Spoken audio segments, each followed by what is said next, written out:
Summer 2012 from the National Press Club studios in Washington, D.C. This is Rewind Recap. I'm Ross Kirby, and welcome to Rewind Recap. In this episode, Ryan Greene, Ayan Sheikh, and Colin Smith take a look at the current political landscape.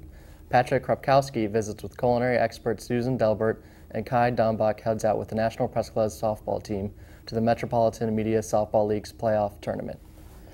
With August upon us, both major political parties are preparing for their national conventions. Ryan Greene covered a special seminar at the Press Club held in preparation for these events. Thanks, Ross. With members of the media heading to both Tampa and Charlotte in the upcoming weeks, the National Press Club held a professional development boot camp on how best to cover the conventions. Politics are always prominent in Washington, D.C., and July 23rd was no different, as the National Press Club held panel discussions on the upcoming political conventions. Jerry Gallegos of the House Press Gallery and Joe Keenan of the Senate Press Gallery joined the Record's Herb Jackson to explain convention logistics. You never really know what you're supposed to be doing until you get there, and then after you get there, you don't know what you're supposed to be doing until you go home and you realize what you should have been doing. Keenan described how the conventions differ in structure. The Republicans are doing kind of the standard convention. They're doing 4 days, Monday through Thursday, in a hockey arena, and the Democrats are doing something completely different. So Tuesday and Wednesday, it's in their basketball arena, and then on Thursday, like in Denver, the president will speak in the football stadium. And Gallegos cleared up any confusion on different credential areas. Any member of the public can go into the convention center in Charlotte, but to get to your workspace, which is the lower level of the convention center, you need to have a special workspace credential. A second panel of experienced journalists advised members of the media on convention coverage. Remember logistics. Logistics will be the thing that you'll curse at more than anything else during conventions. The advice ranged from fashion tips, comfortable shoes. No matter, my most enduring memory of every single convention is my feet hurting. To story ideas. Think before you go to the convention about what kind of stories you want to do. Maybe do some of the reporting beforehand, even do some of the writing beforehand. To multimedia. Always have video or still camera potential. Always think multimedia, even if you're a print reporter. For those attending the events for the first time, panelists noted that the coverage is tailored to what is being aired. What I think you are going to be shocked at if you've never covered a convention before is the degree to which you are not covering the convention. You are covering the convention on TV. If there is any chance of news being made during the day, it is almost certainly going to be somebody popping off on some cable show. You've got to always be aware that there is this whole kind of conversation going on off of the convention floor that could really sort of trigger a news firestorm. It was emphasized that journalists shouldn't solely rely on reporting the reactions of those at the conventions, since those attending are mainly decided voters. It's really hard when you are as exhausted as you are going to be listening to all of this with fresh ears. And very often the reaction that you are seeing people have inside the convention center is not the reaction that people out in the country are going to be getting. After the boot camp, I caught up with Houston Chronicle's Rick Dunham to ask what he thinks sets this year's conventions apart. Well, the biggest difference is technology this year. That this will be the first made-for-Twitter convention. For reporters, a lot of our tips that we get will be via social media rather than the old-fashioned way. Dunham, who has covered numerous political conventions, gave insight on the different atmospheres at the two conventions. It's usually the party out of power that is the most enthusiastic because they're all charged up about defeating the other party. So I think we'll see great enthusiasm at the Republican convention and a lot of attacks on the president, as well as trying to build up Mitt Romney. With the Democrats, it will be more predictable because you have an incumbent and the whole thing will be completely choreographed. Ryan Greene for Rewind Recap. So Ryan, after attending the political convention boot camp, what piece of advice from the panelists stuck out the most? Well, something they talked about that I thought was really interesting was they mentioned bringing pens and pencils to the convention, which doesn't really make sense to me because we have tablets and laptop computers that we can take notes on now. But what they said was, like, say a major political leader walks in, they might cut the cell service because it might be a national security threat. So they're saying you always need those old school journalism tactics to have in your back pocket just in case. Okay, great. And were any major discussion points for the Republican or Democratic convention mentioned? Well, for the Democrats, they have an incumbent this year. They're really going to be focusing on what President Obama has done in the past and what he's planning on doing in the future. But for the Republicans, they have somebody completely new. So they're going to be focusing on an issue that's been huge in the news, which is the economy. So they're going to be talking about how, with their candidate, the economy is going to better itself, which is something a lot of people want to hear. Okay, great. Well, thank you, Ryan. On July 23rd, Senator Feinstein spoke at the World Affairs Council Distinguished Speakers Luncheon. Colin Smith was there with the report. Senator Feinstein received the Outstanding International Public Service Award for her work as chairman of the Senate Select Committee on Intelligence.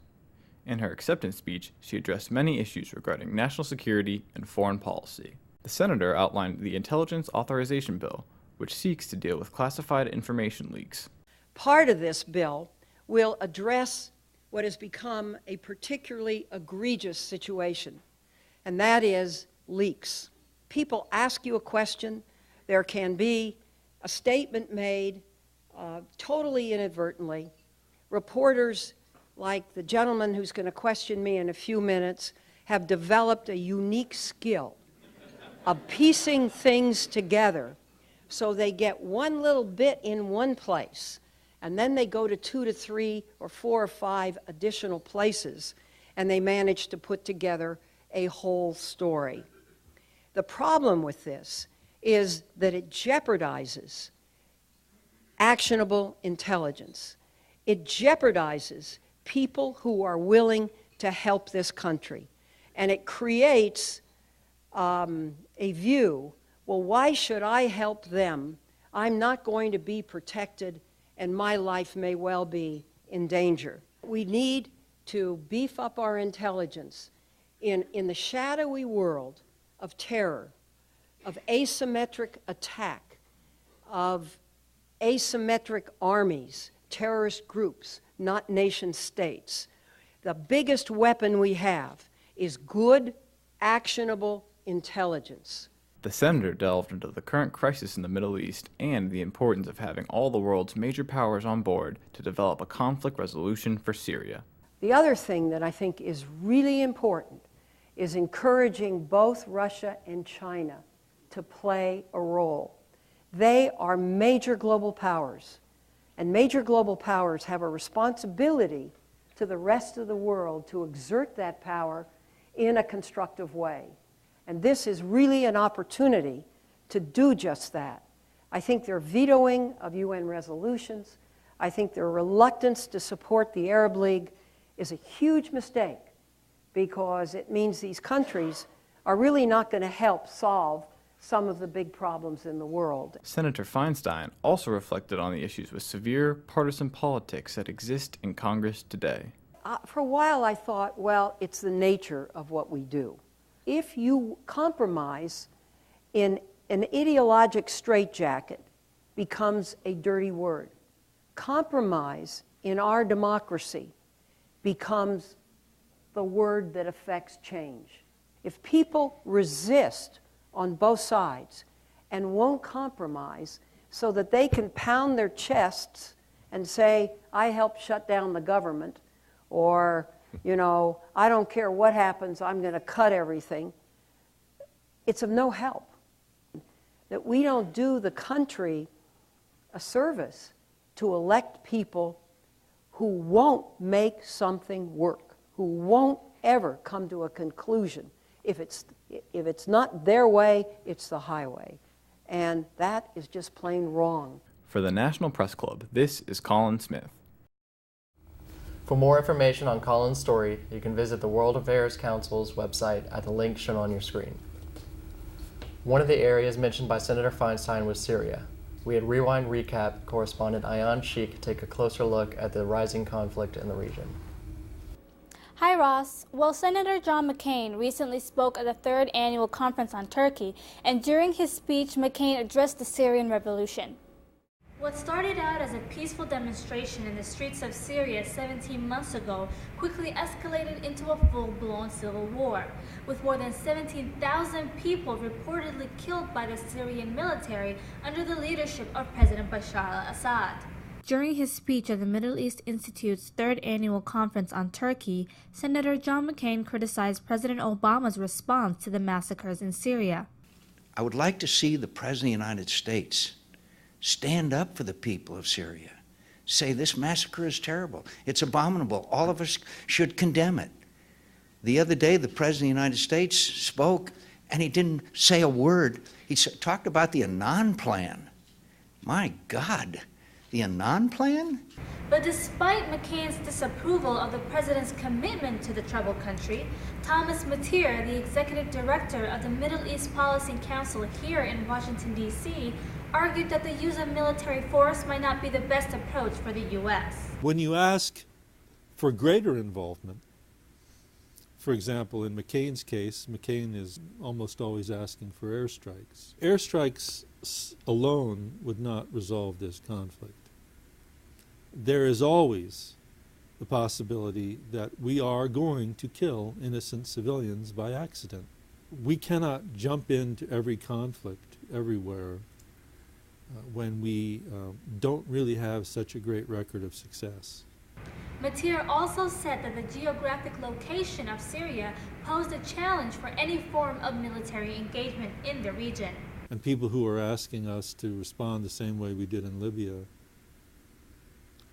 should think about how different Syria is. If you look at Syria on a map, you see a different situation. And so the military intervention would be on a much larger scale. And that is why I think people are reluctant to do it.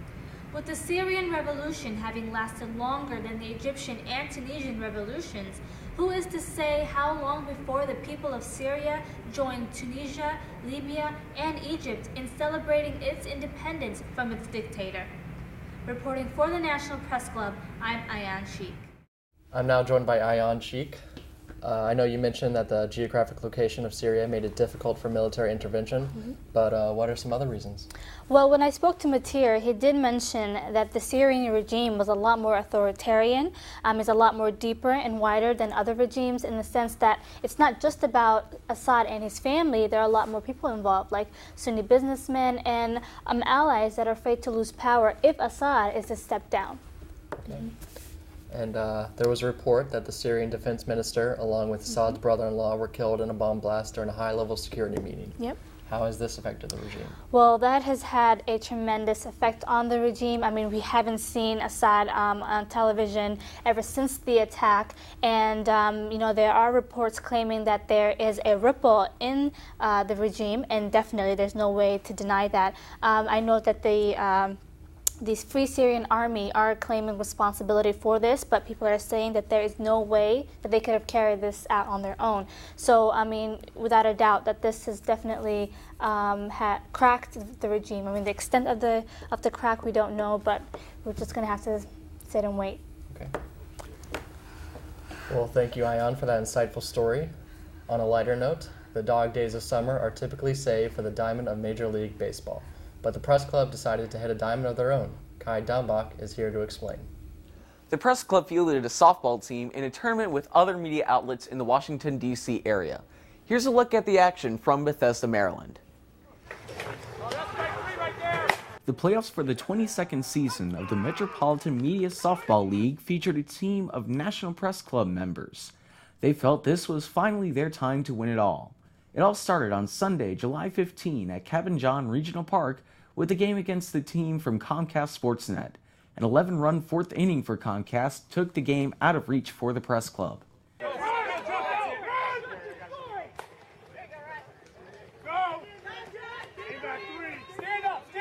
Head coach John Domans shared his thoughts about what was going into the game against Comcast. The season started off slow. We were 2-7 at one point, but came into the playoffs 9-7. We won the division again for the second year in a row. So we were hot going into today. Game 1 didn't work out so well, but we came in on a 7-game winning streak, and we're not ready to quit yet. With the loss, the National Press Club headed to the losers bracket, knowing they could not lose any more games in order to become champions. Their first game in the losers bracket pitted them against the team from Discovery, and they were able to cruise to victory with some heads-up base running. Go, go, go, go, go! Derek, go, go! It's in the way! Come on, Derek. Keep going. Hold it, Patty, hold it. Then a quick rest, and back to the diamond against the team from CNN, and they cruise to an easy victory with dominant hitting. Easy, Clay, easy. Good job, Doman. And rather unorthodox, yet effective defense. She's coming, she's coming. All right.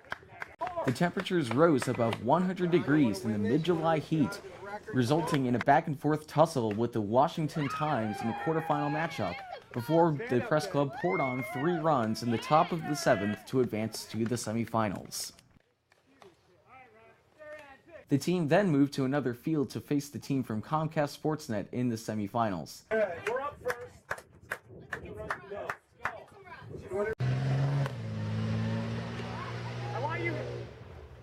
Alas, it was the same result from earlier in the day, and the tournament ended for the Press Club.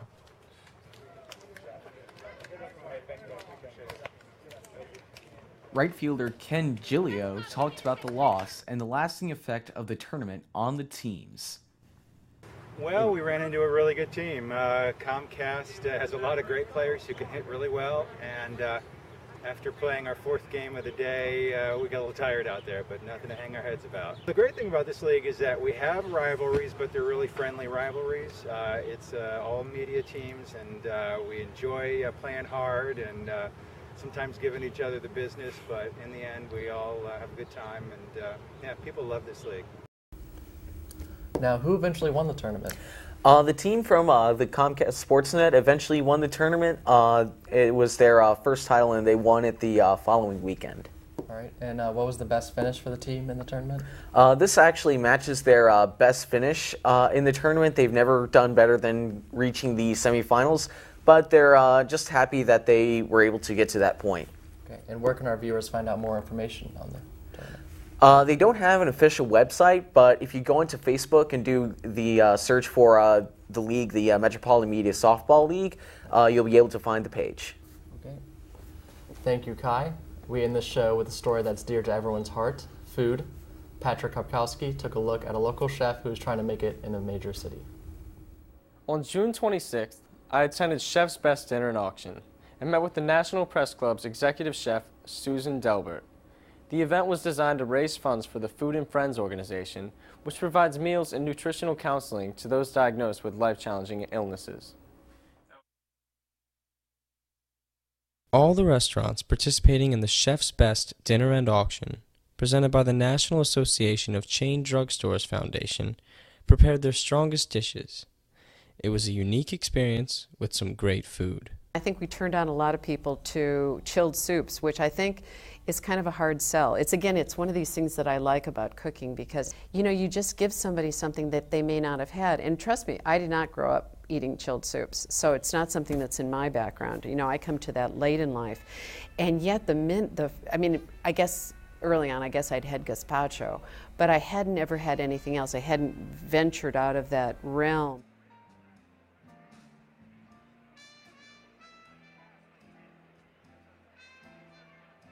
Chef Delbert explained how a lack of street presence hindered the amount of customers the restaurant received, and how events like the Chef's Best Dinner and Auction helped resolve this problem. Wow is good. Wow works. Wow works. We like that.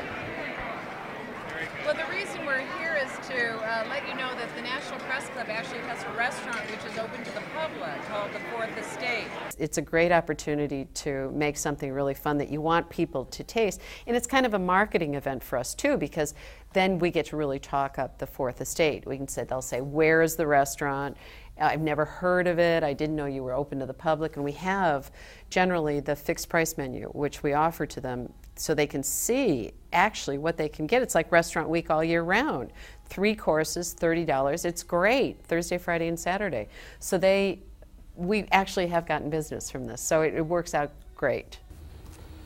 Did you have any favorite dishes at the event? I wouldn't say I had any favorite dishes. I mean, all the chefs brought out their best work. So going to each place, there was definitely a variety. I mean, they had really good seafood. There was great meat, great for vegetarians. Overall, it was just a really well done event. Yeah. And how would you describe the atmosphere of the event? It was a really relaxed atmosphere. I mean, there was dim lighting. Definitely, everyone was really excited to be there. I mean, it cost around $200 to get in. As soon as it opened, everyone just rushed in. If you're in DC around June, I would definitely suggest going there because it's a really cool experience. Thanks, Pat. And thank you for watching. Until next time, I'm Ross Kirby. Stay classy, planet Earth.